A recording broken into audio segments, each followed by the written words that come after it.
Dwarf boys, which I will share with you right after our weekly Date with Destiny in the retro.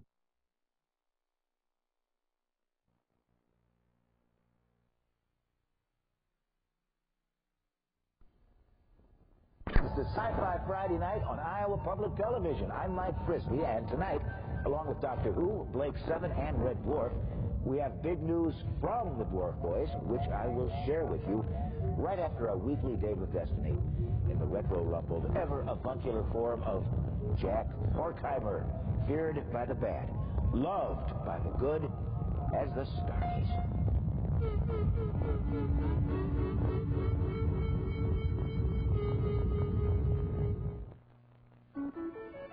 Confused about the cosmos? Can't tell a planet from a star? Then give us just 5 minutes and we'll show you what they are. Jack Horkheimer, Stargazer, director of the Miami Space Transit Planetarium, tells you all about the night sky and the biggest show of all, the universe. And now this week's episode. The bragging stars of an ancient queen in November's Milky Way. Greetings, greetings, fellow stargazers. And even though this week's full moon will be the closest, biggest, and brightest full moon of the entire year, and will be absolutely beautiful, you should always remember that full moons always make for poor stargazing, because bright moonlight, like bright city lights, wipes out all but the brightest stars from view. So I suggest that you wait until the middle of next week or so to explore two wonders of autumn skies, which I call the bragging stars and the east-west Milky Way. Let me show you. Okay, we've got our sky set up for any clear night in November between the hours of 8 and 10 p.m. When, if you look directly due north, you will see 5 medium bright stars directly above the North Star, which, if we could draw lines between them, would make a very nice, although somewhat squashed out, capital letter M.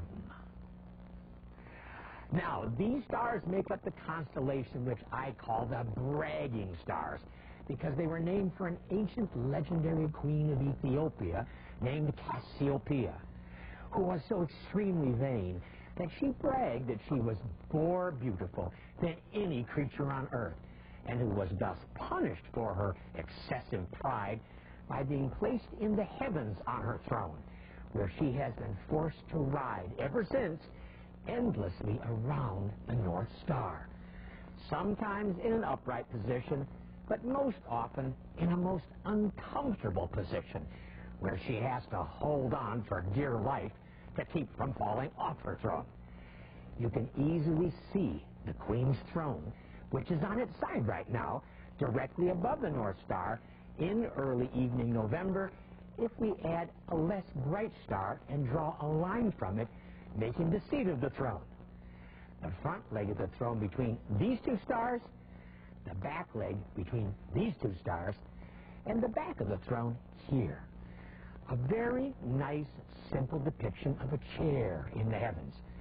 And although we can see Cassiopeia's stars even when there is a full moon, what we can't see until the moon is gone is the wonderful celestial backdrop against which her throne is placed. In fact, to see this backdrop, not only must there be no moon, but you must likewise be far away from all city lights. Because when you look at Cassiopeia in early evening every November, far from city lights on moonless nights, you will see this. The incredible river of faint celestial light called the Milky Way, stretching out from both sides of Cassiopeia all the way to the due east and due west horizons.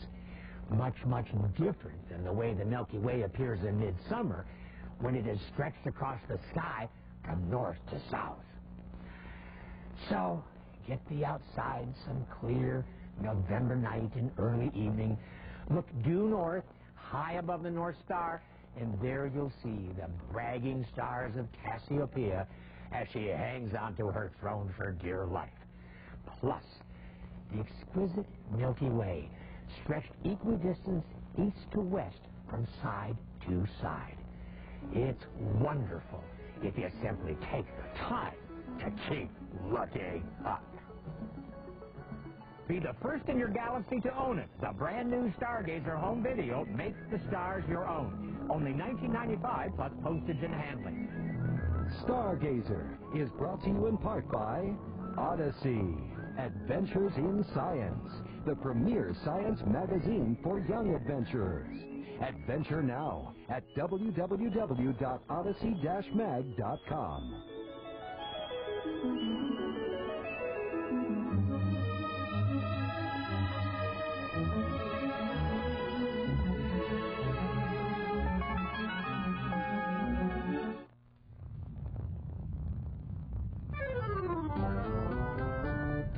Okay, now here's the Red Dwarf update.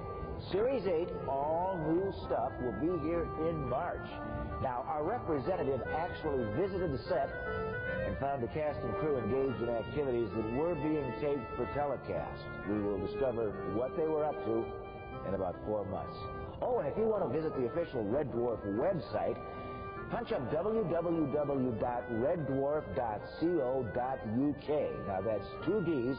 And that is a Grant Mailer production site, so don't blame us if it's somehow offensive or not offensive enough. Tonight's episode certainly is. Dimension Jump on Red Dwarf.